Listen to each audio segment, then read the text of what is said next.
Hey everybody, this is Jon Ziegler, and you're listening to the Break It Down Show.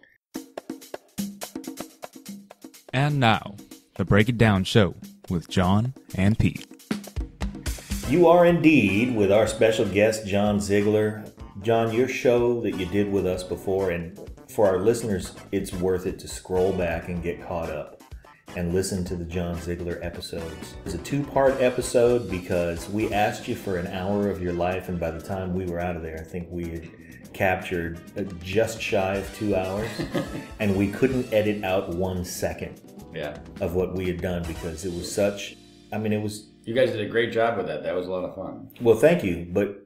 You made it easy, though. You did, and you provided all the revelations that made that particular episode not only compelling listening, but really eye-opening regarding the justice system. Now, the thing that, I kept pretty quiet about, and I tend to keep pretty quiet because I segment my life from my fun life, this being part of my fun life, is that for a living, I am a private investigator. Mm-hmm.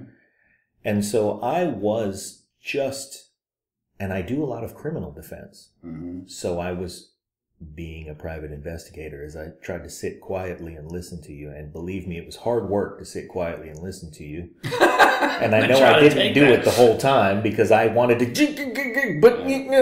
Okay. But I knew that the best thing to do, whoever's out there listening who's an investigator will say, is while your subject is going crazy, let him go. That's where you get the info. Mm-hmm. I wish we had stats on the percentage of time that you talked versus the percentage of time that we talked, because you were very generous. But there have been things that happened in the case since we last talked, and to compel our listeners who may have missed those first episodes, you guys got to go get caught up, because what we're talking about is the case of Jerry Sandusky, a man who is sitting in prison right now. Our friend Jon Ziegler says absolutely wrongfully. I try to be as objective as possible, but man, you have such compelling evidence and a very compelling timeline in this case that makes it very difficult to understand why nobody will just look at the timeline. Well, first of all, I appreciate you guys being willing to look at the timeline and everything else, because very few others have the courage to do so, which is why this whole injustice happened. There's several layers to why this is a fascinating case. Obviously, the first one is if you happen to give a damn about Penn State University or the Jerry Sandusky case or college football, that's an element that gets people's interest. But to me, this is so much bigger, so much larger. To me, it is about the criminal justice system, but even more than that, it's about how our news media, when they rush to judgment in a particular narrative, and when they put white hats on one group of people and they put black hats on another group of people, and that narrative is particularly powerful, look out. Because it doesn't just drive the beginning of a story, it drives the entire story. And in this particular case, to refresh people's recollection, we happen to be talking on the 5th anniversary, for all intents and purposes, of this story. The reason why this one went haywire more than any other, a few others have happened, but they got reversed. Like, for instance, the Duke Lacrosse or the Virginia gang rape situation. In fact, there, just a couple days ago, there was the verdict in that Rolling Stone case where they found that the Rolling Stone was liable in that story of the University of Virginia rape case. Interestingly, there is a distant but somewhat relevant connection to the Sandusky case in that reporter who blew that story and who was found liable. But that was able to be corrected because it didn't have the turbocharge that this case had. This case had turbocharge because of one name, Joe Paterno. The Joe Paterno aspect of this took what would have been a fairly normal case and put it into the stratosphere. And that was why 5 years ago this week there was this explosion of news media coverage. Without him, as a matter of fact, it's important to remember, the first couple of days of this story, it breaks over a weekend of a college football weekend, there was very little news coverage outside of State College, Pennsylvania, because no one remembered who Jerry Sandusky was. At that time, he'd been a retired assistant coach for about a decade. But people knew who Joe Paterno was. As a matter of fact, the week before, he had just become the winningest coach in the history of college football. And that particular weekend, 5 years ago, Penn State was scheduled to play a home game against Nebraska, which would have theoretically been Joe Paterno's last home game after 61 years at Penn State. So you have a perfect storm here that is brewing, that is working on many different levels. And when this story breaks 5 years ago, the media jumps to a conclusion for a variety of reasons, and we are still paying for that conclusion now because now so many elements, so many very powerful elements, are totally invested in a narrative that I believe is not only false, it's preposterous, and there's no evidence for it. And I have accepted a long time ago that I'm not going to win this battle. I'm basically one guy against the world. But I set out to find out what the truth of this case was because I knew immediately the story made no sense. I've coached high school football. I've covered college football. I've covered pro football. I grew up in Pennsylvania. I knew enough about what Penn State was about, Joe Paterno was about. I wasn't a big fan, which was actually good because it allowed me to see this case with open eyes. But immediately I was like, what? Seriously? Where did it start? What was the first thing that told you this doesn't add up? Well, interestingly, the story itself, as we were told 5 years ago, is that a graduate assistant coach, then a graduate assistant by the name of Mike McQueary, had walked in on Jerry Sandusky 10 years earlier in a shower, saw him anally raping a young boy, told Joe Paterno, and that basically nobody did anything about it. Let's stop there for a minute, John. I want to go step by step through this because you and Pete and I have discussed this, and I want our listeners to have the benefit of all of the context in that one sentence that you just said. First of all, it's important to note that I think Jon Stewart said it best when what was the name of the guy who was Axelrod? Yeah, David Axelrod. He told David Axelrod that the news media today is built around 9/11. And what he meant by that was to say that when you turn on the news, the graphics, the punchiness, as fast as news channels move, they are built for some enormous tragedy with a bunch of complexity and the sorting out of it right now. So that means that we want our news the way we take our action movies. That's a really good way to put it, and this is a great example of that. This was the 9/11 of sports tragedies. Right. I mean, to bring down Joe Paterno, who was by far the most revered name in all of college football, and to do it in 3 days before his last home football game, that's drama. I mean, that's Greek tragedy right there. And it takes an avalanche. Exactly. And to your point about the news, it's a panic. Well, exactly, a panic. Yeah. But the news media, to your point, they need a pressure point to force the coverage. See, sometimes the story breaks and there's nothing, like for instance, Cosby. Okay, the Cosby thing has been big, right? But the Cosby thing has not been anywhere to this level because Bill Cosby was retired. He's not on NBC right now. Right. There's nothing that's driving. We must get to the bottom of this now to stop something from happening.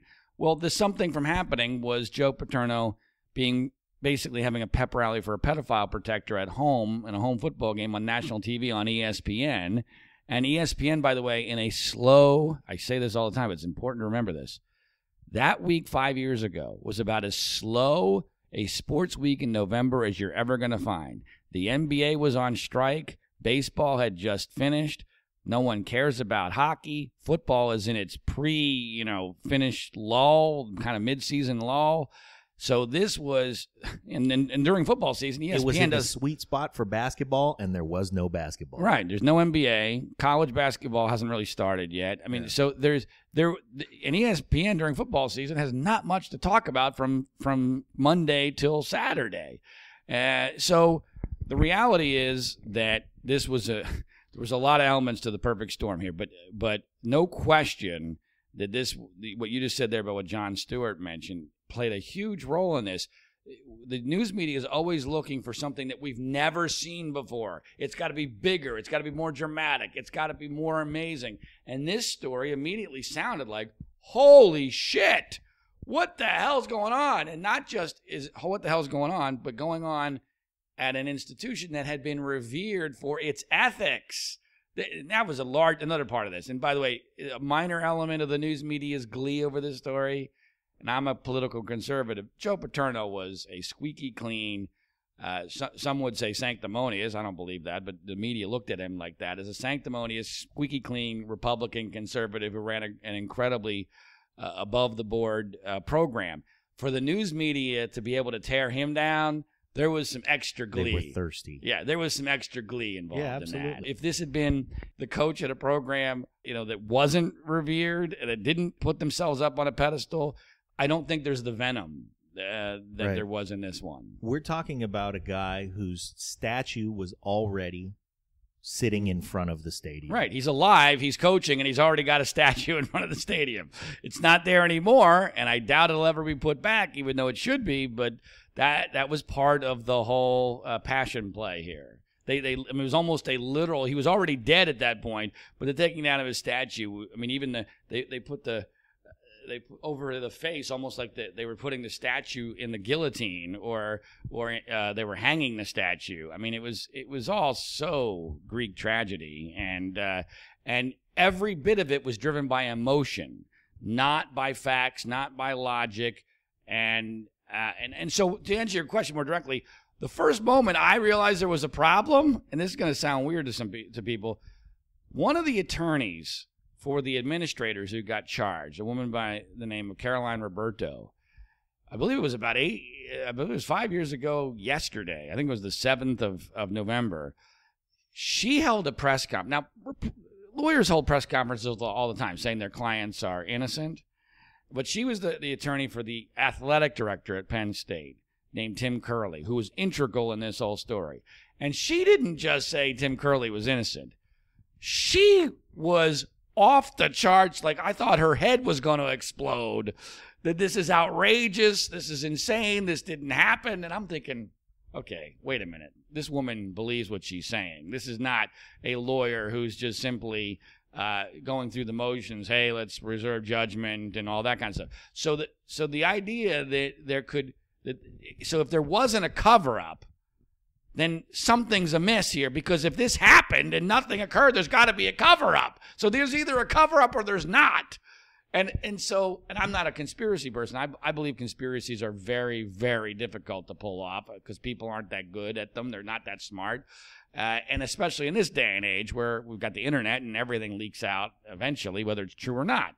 So anyway, that was when I first thought, okay, something's not right here. At first, I just started writing a few articles. I think for the Bleacher Report, I wrote an article, a couple articles. And then I kind of drifted away from it for a while thinking, okay, Sandusky must be guilty. I mean, I just presumed that part. I was worried about Paterno. And, Paterno dies a couple months later. But when he dies, things had calmed down slightly. And he got the funeral that he deserved. And I thought, okay, this was a rush to judgment and he got fired. But in the long run, is there really going to be that much damage? Because, again, I'm presuming Sandusky is guilty.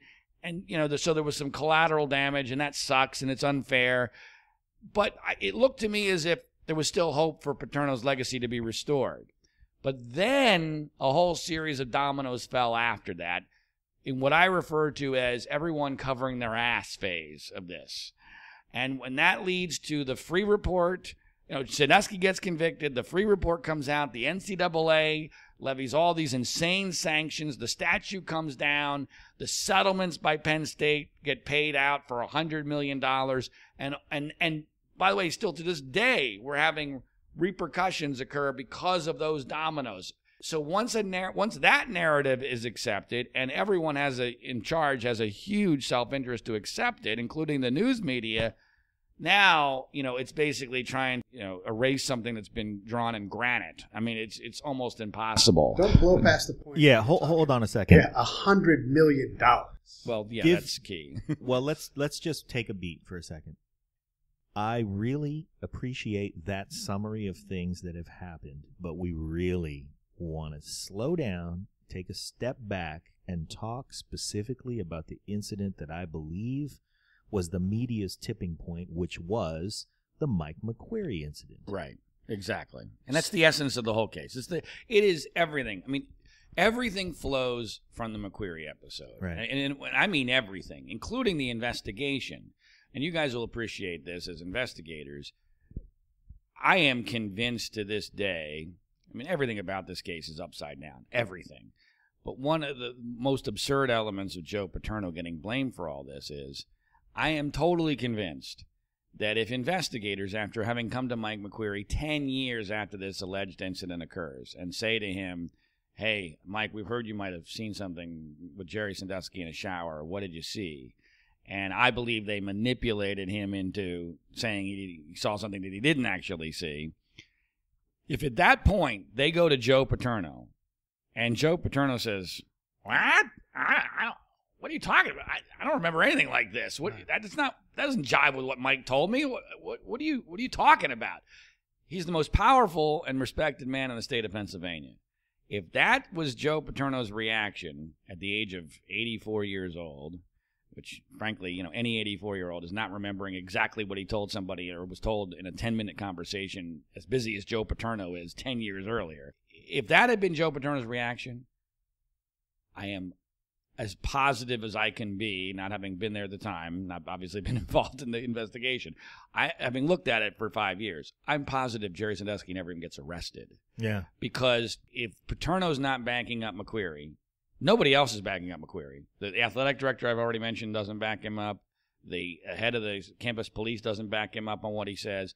The president of the university was never told anything about a sexual act. Legal counsel for Penn State, Wendell Courtney, has just recently testified in the Mike McQueary civil trial. He was never informed of anything other than horseplay. Mike McQueary's own dad testified at that trial saying he didn't believe what Mike told him that night was reportable to the police.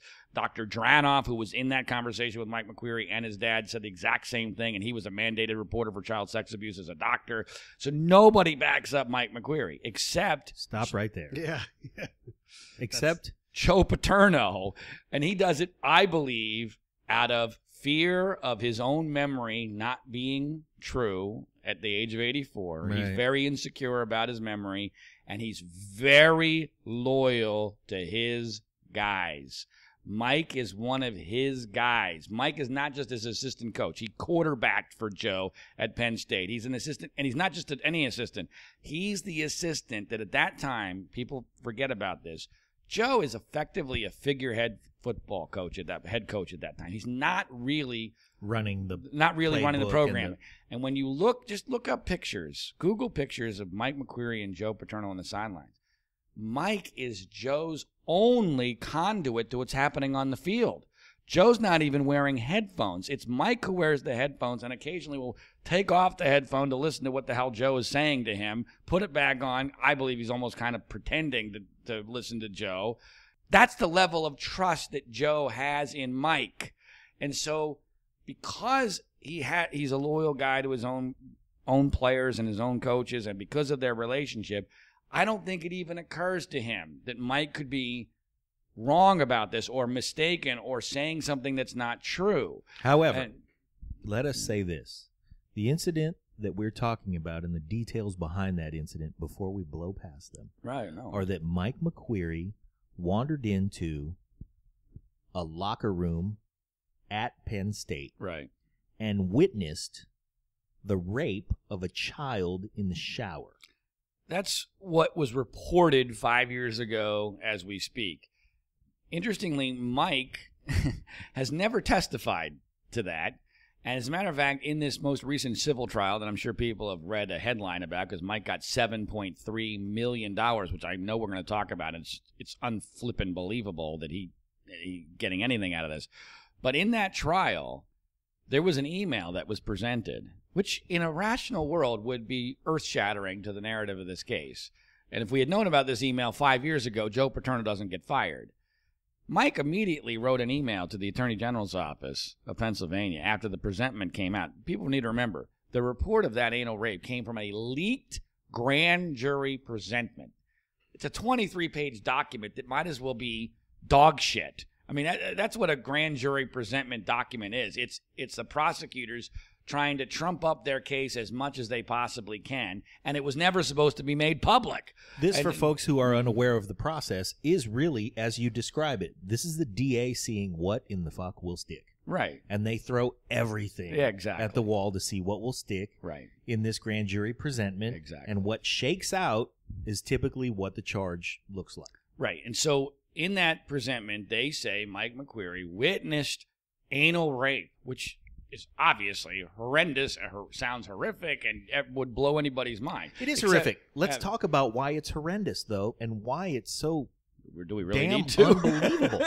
Well, not the act itself, but right. Yeah, it's unbelievable that someone could witness that and do nothing. First of all, I mean that's what McQueary does. We're not just nothing. talking about a person witnessing as described, but doing nothing. We're talking about an old man, right, committing this heinous act, right, and a much younger, right, athlete. Right. McQueary claimed it was a 10 to 12-year-old boy. We would later find out that the only person who's ever claimed to be that boy and who was paid by Penn State $3 million for being that boy was a month short of his 14th birthday, which I think is a significant difference. A difference between a 10-year-old and a 1 month short of your 14th birthday. Something very significant has happened between those two. It's called puberty. That's right. That's right. You begin to get your man shoulders. And you begin to get your man attitude. And plus, you know what sex is. Yes. I mean, there's no naivete going on here. I mean, you plus you're physically strong. Right. The difference between a 10-year-old boy being taken advantage of by an old man and a 14-year-old, sure, some people mature later. We're talking about football players. Right. Well, by the way, this guy, to your point, this guy named Alan Myers, on the date of the McQueary episode, is 2.5 years away. Not a short period of time, but not a super long period of time away. He's 2.5 years away from winning a varsity letter on his high school football team. So this is not. We're not talking about a pushover, right? This is not a young little boy. And by the way, he's, I guess at that point, 5 years away from being a Marine. So I mean, a lot can change in 5 years. No, but let's talk about Mike McQueary at the time. Okay, so Mike McQueary is a 7-year-old, 230-pound, 6'5" guy who's fully clothed. You know, he allegedly, and I want to make sure I go back to that email. He writes in that email that he believes his words were twisted in that grand jury presentment. So he's already immediately when it comes out, he's saying, "Whoa, guys." That's not what I said. That's not what I said. What are you doing here? Let's assume for a moment, before we get to that's not what I said. Let's assume for a moment that what was interpreted was somewhere in the same zip code is accurate. Well, here's what McQueary has said, and he's changed his story many times. But here's the basics of it because it's important. And look, if this happened, it's horrendous and horrible, and I'd be the first person to be condemning everybody involved. But I don't believe that's what happened, and here's why. Because McQueary's story is, not only does it not make sense, even if you go by his own words, it doesn't prove anything. He says he heard, not saw, heard sounds that he interpreted as being sexual. Now, I agree, sounds are significant, but we have a statement from the boy, Alan Myers, and from Jerry Sandusky, two completely different statements made at different times that have been completely consistent, that they say that the slapping sounds was towel slapping. And so, there is an explanation for the potential sounds, but okay, I'm not going to buy it just because that both Myers and Sandusky say it. So what else does McQueary say? The two people involved. Right, I'm not saying that they're... alleged to have happened. Right. I agree that it's significant, but it doesn't prove it because obviously they could be lying. Mm-hmm. But let's go through what McQueary then says. So he hears the sounds and he turns the corner and he looks not into the shower. He looks into a mirror, like, where the stalls are, I guess, or the sinks are. Sure. There's a mirror, and through the mirror, he sees the reflection of what's going on in the shower. And by his own acknowledgement, he says he sees for 2 or 3 seconds. 2 or 3 seconds. He sees Sandusky and this boy, which I strongly believe to be Alan Myers, almost 14 years old, he sees them engaged in something that he's not sure what the hell it is. He's never called it anal rape. He has said that it is sexual, but he's never explained what the hell that is. Because I mean, I'm almost 50 years old. I've had a lot of sex in my life, never gay sex. Good job. But I'm pretty familiar with the basic sex acts. So if it's not anal rape, which he has said consistently, he doesn't believe he saw an anal rape, then what the hell is it? Okay, wait, I want to slow down now and add some things in here. So Mike McQueary maybe sees a sex act, and we could talk about Jerry Sandusky grooming. Hey, this is John Leon Guerrero. Hey, and this is Pete Turner. And if you like the show, do us a favor. Yeah, share it. That's the biggest thing, honestly. All your social media outlets, all your friends, let them know the ones that you like. Yeah. I mean, we make this show for you guys. If you think it's great, say so. Say so by sharing it. Say so by putting a comment in after the show. Also, if you go to iTunes or Stitcher or wherever you listen to podcasts, give us a rating. Give us a review. If you think the show is great, please give us 5 stars and say so. And if you think the show really sucks, please give us 5 stars and say so. Because, heck, we're listening.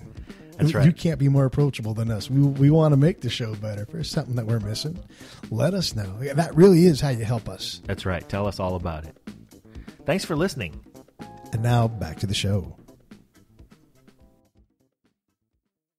Alan Myers. Right, sure. So, could be grooming. Could be but grooming. Still doesn't account for Mike McQueary being in there and doing nothing. Well, I'm glad you were. Thank you for Doesn't that. testify to this, you're saying? Let's talk to the 6'5", Right. physically capable, athletic guys By his out own- in our audience right now. Right. If you walk into Thank a you. locker room and you perceive what you think might Right. be a sexual act between Right. an old man and a young Yes. boy, listeners, what the fuck do you do? How You about, beat the how shit about just out the of fact him. that there's a sex act That's going right. on in a locker room, and you're not going to wait, is someone fucking in here? Well, Let's say that you might think you got it wrong, and I thought it was a young boy, but, Yeah. but Right. I'm going to go see at least. Yeah, Maybe yeah, it's a yeah. hot chick. Who knows? Well, interestingly, I believe McQueary has said that he originally thought it might have been a man and a woman when he heard the sounds, which of course is a little weird for him to immediately determine that that's what he's seeing, on a Friday night in a locker room. But let's. I don't want to. I'm happy to go through all this if you guys find it interesting. But here's the thing: your point about McQueary doing nothing is really important, because by his own statements, he says what he does is he goes and he slams a locker door as if to tell them, hey, there's somebody here. And effectively, and these aren't his words, but this is, I think, a fair interpretation of what he's saying is, hey, look, I broke the mood. I felt like I can leave now. I mean, I'm not going to identify the boy. I'm not going to get him out of that situation. I'm not going to beat the crap out of Sandusky. I'm not even going to say anything to Sandusky. But I'm going to slam the door. They know I'm here, so Sandusky's going to stop raping him. Now, right now, the more timid members of our audience are going, that's what I would do. No. I would make a noise. I would create a distraction. As long as everything ceased, that would be okay. Now, let's get to the college athletes. A football attitude, a sports attitude, an Right. attitude that exists in sports where you value, team and fairness Right. and justice and those things. That guy, you guys out there, does not just slam a locker door. Right. We know plenty of those guys. And by the way, not only is he physically very impressive, but he's a former quarterback. Right. He is quarterbacked on national television in front of 90,000 people. This is not a guy who's going to choke under pressure. Under pressure. He knows what pressure looks like, and I'll Right. tell you Or what, mild- he's got a motherfucker of a right hand. Right. Exactly. And for our mild-mannered listeners, what would you do next? You shut the locker door and you're afraid. I would grab a phone. I would let somebody know. And who did he Well, let he know d- immediately? he called his dad. He calls his dad immediately afterwards and says, "Dad, I saw something I need to talk to you about." But it's important to point out that his dad and the guy that they spoke with, that Dr. Tranoff, both say, even against their own self-interest, all these years later, nothing Mike said that night indicated that we should go to the police. That the word sex was not used. And look, I want to make something very clear, that if the boy Alan Myers had not done the things that he did after this event and said the things that he did after this event, I would just presume, okay, you know what? Mike must have seen something really bad, and it just things went weird, and for whatever reason he choked or whatever it is. It wouldn't make total sense to me, but I would accept it. And because we're dealing with obviously a very sensitive subject, and I'm not going to be someone who's going to be apologizing for any sort of a sex act against a boy or anybody that is a minor and is not obviously not capable of consent. But that's not the case. The story of Alan Myers, I think, puts an entirely different context on this entire story. And that's why I've been so passionate about this. And that's why what happened last week was so incredibly important, because Alan Myers never testified at trial. Nobody testified at trial as victim number 2. Now, to me, this is more ridiculous and significant than the idea that Mike McQueary did nothing. Victim number 2 being the avalanche victim, right? The tipping point. Exactly. Victim. And so, I mean, this is so important. We've already talked about the absurdity of Mike McQueary doing nothing. But to me, that pales in comparison with the absurdity that you have the biggest case, the most publicized case of alleged child sex abuse in the history of the country. Not even close, really, that I can think of, right? Yeah, I think so. I mean, not even close. And so you have a situation where all this publicity, and we're supposed to believe that the boy who was in that shower, who did something to him, rape, whatever you want to call it, never comes forward? Never. And even after everybody in the world knows Penn State's going to be paying out millions of dollars for this thing, that is nonsensical. Right. It is utterly absurd because you got to remember, it's not a situation where this kid would still be a young boy. It's 10 years later, so now he's an adult. Number 2, it's not a situation where anybody is siding with Jerry Sandusky. Right. Sandusky is immediately, especially once Joe Paterno is fired, he is immediately persona non grata in State College, which plays a huge role in why his defense sucked, because they were up until the time of his arrest, they were very confident. They thought they had the case under control. But you guys know better than anybody how this works.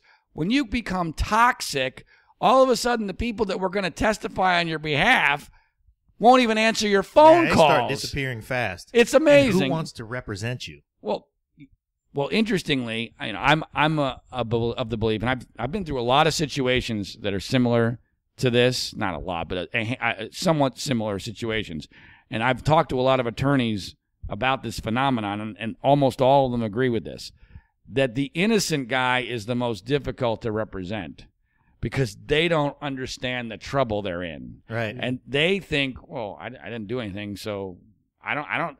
OJ hires the dream team. Right. The innocent guy says, no, truth will come out. Right. Truth comes Justice out. Will be I don't need a dream team. I'm going to go with Joe Amendola, who's Jerry's attorney, this guy I've known for years who doesn't really do cases like this. I don't need to worry about it because I didn't do anything. This is all a big misunderstanding. That's absolutely true. Yeah. I mean, and I've seen it in many situations. The innocent person is the most vulnerable to a railroad job because they don't realize, holy crap, I'm fucked. Yeah. They think that the system... I'm looking down the barrel of being down for a long OJ time. knows immediately he's fucked. Right. Because he did it. And he knows he did and it. His back's against the wall, so he's going to fight hard. He's going to do everything.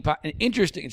I'm glad you mentioned that. One of the many, many things, hundreds of things, people don't understand about what happened in this case, I'm convinced that part of what got Jerry Sandusky in trouble, including in that infamous Bob Costas interview, which was a political, public relations disaster, I still think Jerry is thinking at that time he doesn't want to say anything negative about these boys because he thinks this misunderstanding will be resolved.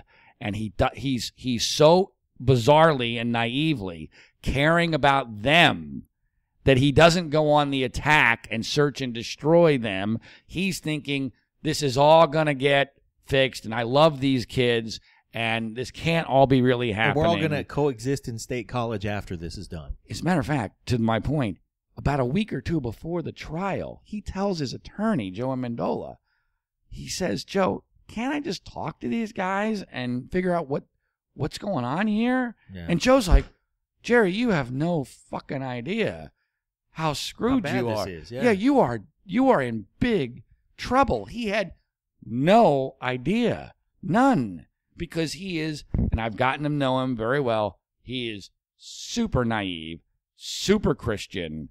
He had lived a charmed life up until that point. Yeah. And so he's thinking, this can't really be happening. The good will emerge. The truth will win out. And no, it hasn't, and it won't. And so anyway, back to the boy. I mean, the prosecution would have us believe, laughably, and yet the media has bought into this. The prosecution told the jury at trial that the identity of victim 2, who never testified, they had McQueary testify, but they somehow couldn't find a boy to come, or a man now, to come forward and say, I'm the guy who was in the shower, which you would think would be a really huge hole in a prosecution case. Yeah. Especially since that guy's going to get paid. Right. He's going to get paid huge amounts of money. And yet, for some reason, the news media was completely uncurious, if that's even a word. They're lacking in curiosity about where the hell's this victim to? Why are we not finding him? So the prosecution, feeling as if, well, maybe one juror might think the same thing, they come up with an explanation. Their explanation is victim 2 is known only to God. That's what they said. That's what they told the jury.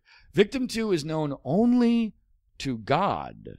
Now, that became a major issue in Jerry's appeal, which is why this Alan Myers guy, who I've referred to several times, finally, for the first time, 5 years later, testified in a hearing because the judge forced him to do so. Now, in a logical world, I always say this case is totally upside down and backwards. In a logical world, the first person everyone should have spoken to 5 years ago would have been Alan Myers, okay? So here's the kid who was there. What does he have to say? Yeah. That would be the first person. In this upside-down case, he's literally the last person that we spoke to. But something incredibly important happened between his first story and his current story, which is... Can I guess? Go for it. A whole lot of fucking paydays. A whole lot of money, right? Yeah. So, and there's no question that when I attended the hearing and stay in just outside of State College last Friday, and I'm glad I did, because if I had been relying on the news media coverage of it, I would have been very confused. But I'm not confused at all, because I know exactly what happened and how it all went down, and why it is that this case is. I refer to this case now as the truth being in a casket. The casket is encased in concrete. The concrete is inside a bomb shelter. And the key to get into the bomb shelter just got swallowed by Alan Myers. And so that's basically where we are. That's like Abraham Lincoln. The truth is Abraham Lincoln, buried in a vault. Yeah, there you go. So wait, before we go too much further, when Sandusky is sitting there in trial, what evidence is he looking at against him? Well, that's a great point. And this is why this case is so frustrating. Because I've even joked with Joe Amendola, his attorney, that Amendola should have planted some real evidence against, quote unquote, real evidence against Jerry, some sort of DNA or something, so that they could fight something on appeal. Right. But because there was no actual evidence against Jerry in the trial, there's nothing to fight on appeal. In a bizarre way, Jerry is in a far worse situation on appeal because there was no fucking evidence. That sounds counterintuitive, but I refer to it as it's like he's fighting ghosts. Because if nothing to punch. Right. If all you have is statements from people who got paid millions of dollars. By the way, each and every single one of them contradicts prior statements and prior actions by each and every one of these accusers. Say that again with more detail, because that's important. So you're saying that there is not one accusation, not one. You can look it up. Not one accusation against him at trial that was made by somebody who did not, prior to that statement, contradict it by saying nothing ever happened, and who also contradicted it by their own actions towards Jerry Sandusky. Every single one of them had relationships with Jerry Sandusky that went way beyond a casual, hey, Right. get away from me type of deal. Every single one of them denied it in their first story, and every single one of them got paid millions of dollars. Every single one. I can go through.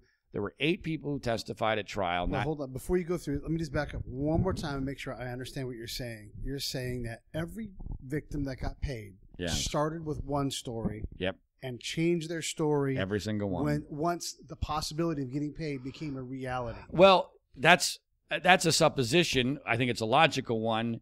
I will say that they changed their position on what happened, and they changed their statement once lawyers got involved, therapists got involved, right. Once investigators came to them and I believe used manipulative tactics. Right. Like, for instance, we talked about this last time, but it certainly bears repeating. In the Victim 4 episode, which the prosecution ended up believing that Victim 4 was their star because their Victim 1 was terrible. The one who had been the only victim in this case, or accuser in this case, for 2 years, named Aaron Fisher, who wrote a book which I urge anyone to read because it shows how ridiculous this whole case is. But Victim 4 became their star. And here's how Victim 4 came to his story. Victim 4 came to his story in this way. At first, Victim 4 said nothing ever happened. And then he was interviewed by investigators with his attorney there, which I always thought is odd because there's no need for him to have an attorney. He's an accuser. He's not, or not even an accuser. The accused. He's not the accused. And at that point, he's not even really technically an accuser yet. So it's weird that he's got an attorney. And at first in this interview, he's not saying very much. He's giving them some grooming type stuff, things that are inappropriate. Things that are questionable, but he's not giving them what they really need as far as something clearly criminal, clearly sexual. So the attorney says to the investigators, can we turn off the recording? I want to talk to you guys. And they say, sure. Well, the thing is, they didn't actually turn off the recording. It's unclear to me whether or not the recording never got turned off or why, but for whatever reason, by accident, the following conversation is recorded. The attorney says to the investigators, which attorney is this now? This is the Victim 4 attorney, says to the investigators, hey, can we tell him that you guys have a whole lot of other kids that are saying X, Y, and Z and this sex act and this sex act, and maybe we'll get him to start talking. And the investigators say, and I'm paraphrasing, but it's a pretty close paraphrase, oh yeah, sure, we do this all the time. We'll tell them that we got X, Y, and Z, and we'll see what happens. So then they go back to Victim 4, and they tell him, oh, by the way, we've got X, Y, and Z, and guess what happens? All of a sudden, Victim 4 is telling a story that is totally different. He's telling them about sex acts. By the way, he's telling them about sex acts at 2 different bowl trips that Jerry took him on, which would require Dottie Sandusky to be in on this conspiracy because Dottie Sandusky actually walked in on one of the alleged episodes. And, I mean, Dottie and I have had a very roller coaster relationship for the last 3.5 years. We appeared on the Today Show together in an interview with Matt Lauer that I set up. Dottie and I sometimes don't get along at all, but I can assure you, Dottie Sandusky is the church lady. Dottie Sandusky, in no way, shape, or form, would have walked in on her husband in some sort of a sex act and not realized it or would have been okay with it in any way, shape, or form. It didn't happen, and I think I showed you guys before, and I'll show you again on my phone. There's a photograph of victim number 4 with Jerry on the front page of the local newspaper on the day that Jerry announces his retirement, which is after the first bowl game allegation and before the second bowl game allegation. Victim 4 is a rather big kid. They're playing miniature golf together. The kid seems rather happy to be there. And most importantly, Jerry tells the reporter what the kid's name is. So Jerry he's with the kid that he's abusing at the time, his squeeze, right, if you will, if you believe the story of him being a pedophile. This is his quote-unquote boyfriend. And not only does he take him miniature golfing to be photographed all together on the day his retirement is announced, but he's letting reporters know who the kid is. Yeah. Now, if you're a criminal mastermind, That makes no fucking sense. Well, you know what? Let's say that that's possible. Let's say that there's a little bit of Stockholm syndrome on Alan Meyer's side, and let's say that there's a little overconfidence. There's never been any proof of Stockholm syndrome in these cases. Well, but what my point here is that he goes back and, like, we sort of ran right past your comment about how investigators decided to tell him, there are a lot of other people telling stories too. Right, which is really important. Is absolutely crucial because suddenly it makes it okay. Absolutely. And in the mind of a guy who may or may not have a story, well, there's a bunch of other people who have a story. There's two things about that make it crucial. Number one, that justice should ought to be served. And there's a lot of kids out there. I'm going to think, okay, well, you know what? I'm going to toss my story onto that fire too, because if this son of a bitch is touching people, right, then let's put him away. Ding, ding, ding. Also, if suddenly, wait a minute, so all these kids are getting paid? Well, he's got a lawyer with him. If that incentive exists, it suddenly makes it a whole lot easier to go. Ding, ding, ding. And by the way, I believe this is what happened to McQueary too. Imagine you're McQueary. You saw something in a year you don't remember. It's incredibly important to remember this. McQueary gets the date, the month, and the year wrong when he comes forward and tells his story. So how the hell do you not remember the year? The date, the month, and the year. And by the way, I say this all the time, but I think it's important. He says it happens after 9/11 when it actually happened before 9/11. That's a big deal. Yeah. There's your mind doesn't work that way. And I wanted just because there's so much thing, and you have so many details, and it's just so hard to easy to blow by things that are important. Right. We're talking about an convicted child abuser, right? And who will die in prison.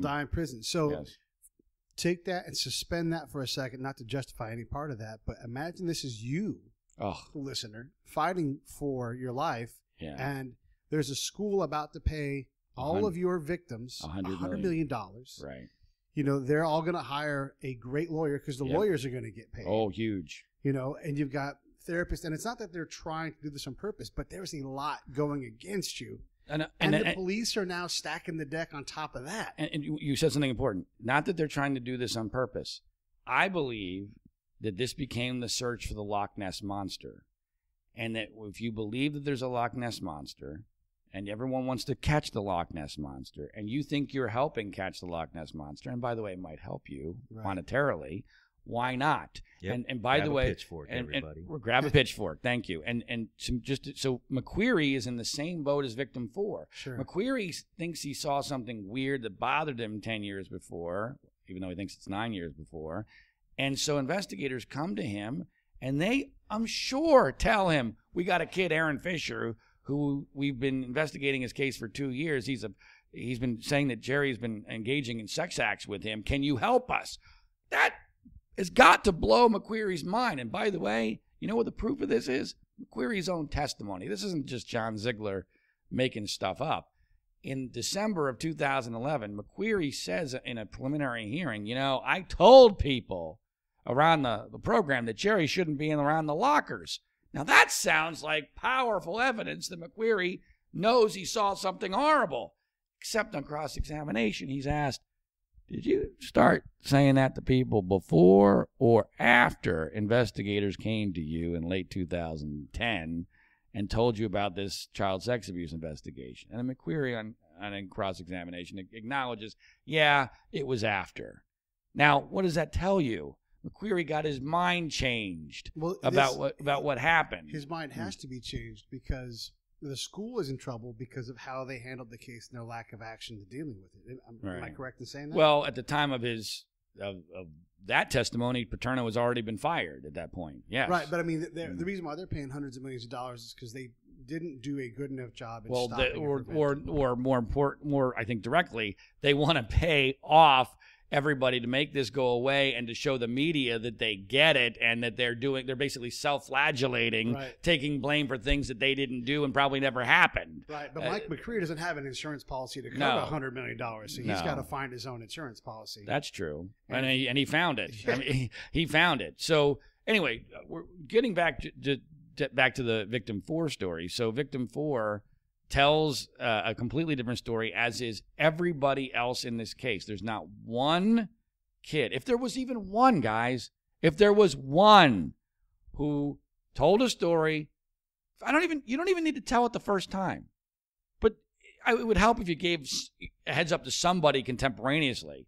But you mean to tell me that not one of these guys told anybody contemporaneously? Right. Not one of them tells the story the first time that they're asked by police or investigators or therapists or whatever. Nobody. I mean, and forget about the fact that, as we mentioned before, there's no evidence. To the no evidence point, I'm not even asking for DNA. How about some pornography? Yeah.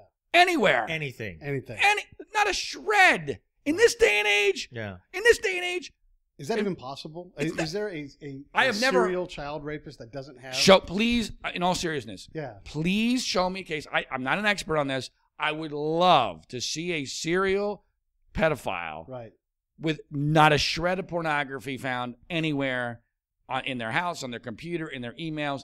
I would doubt seriously. And again, police willing to influence the evidence that isn't there already anyhow and coerce people. We know police do that in general. And I think what happens here is, and there's evidence to this, I think the prosecutors and the investigators started to believe the reason why they couldn't find any evidence was because this was just such a tough case, because Sandusky was revered as a god in State College, and he's this criminal mastermind because he's a defensive coordinator of great genius, allegedly. I mean, he won 2 national championships at Penn State, but and was credited with the 1986 national championship where they beat Miami with 5 interceptions. But the point here is, I think, we have statements to this effect. Janelle Eschbach, the lead prosecutor for the Attorney General's office, basically says that. I have statements from one of the main attorneys saying that they believe that was what was driving Sandusky. So once they start believing, they start rationalizing why they're not finding any evidence. Right. And what the reality is, here's the reality of what Jerry Sandusky was when this case went down. Jerry Sandusky was a retired assistant football coach running a kids' charity and volunteering as a high school football coach. This is so important. When victim number 1, who's the only accuser in this case for 2 years, Aaron Fisher, when he makes his accusation, the only one for 2 years, they can't find anything else to back this up, for 2 years, Aaron Fisher was 5 years old the last time Jerry Sandusky coached a football game. He doesn't look at Jerry Sandusky as a god. Right. He looks at Jerry Sandusky as a goofy guy who runs a charity and who won't leave him alone about his failing grades. That's how he sees Jerry. Yeah. I mean, but the media has created this bullcrap narrative of the god of folks. I don't care what position you are in. Once you leave that position, within a year or two, you're a nobody. You're done. You're a nobody. And when you're 5, your brain's not even turned on all the way yet. Like, there's still stuff getting booted up. You don't even have memories a lot of times when you're yet young. Well, to deify somebody. Well, that's true too. But my point is, Aaron Fisher never deified Jerry Sandusky, so he had no reason. By his own story, Aaron Fisher's own story is so ridiculous.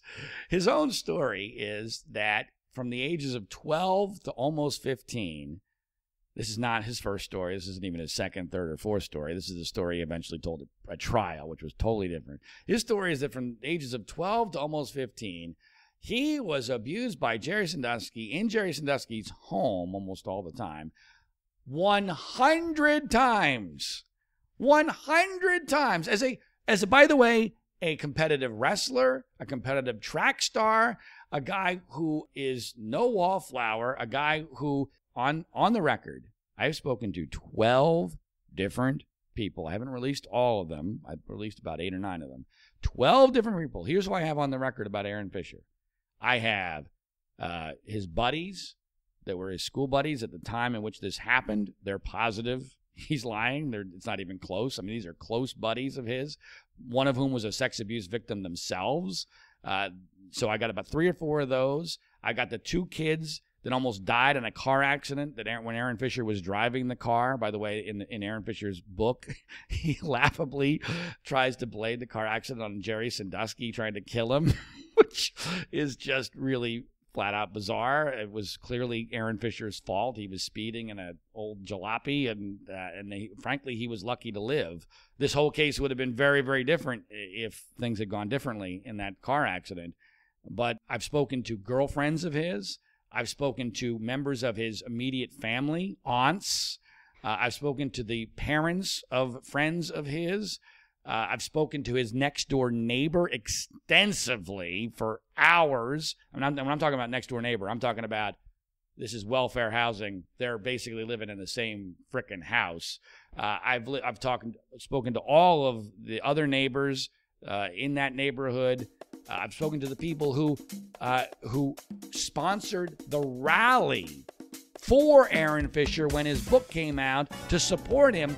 Both of these women now believe they were duped and that he was never abused by Jerry Sandusky. So I'm talking 12 people really close are all willing to go on the record for no self-interest, because this is a guy who is a media darling, Aaron Fisher, and who's rich.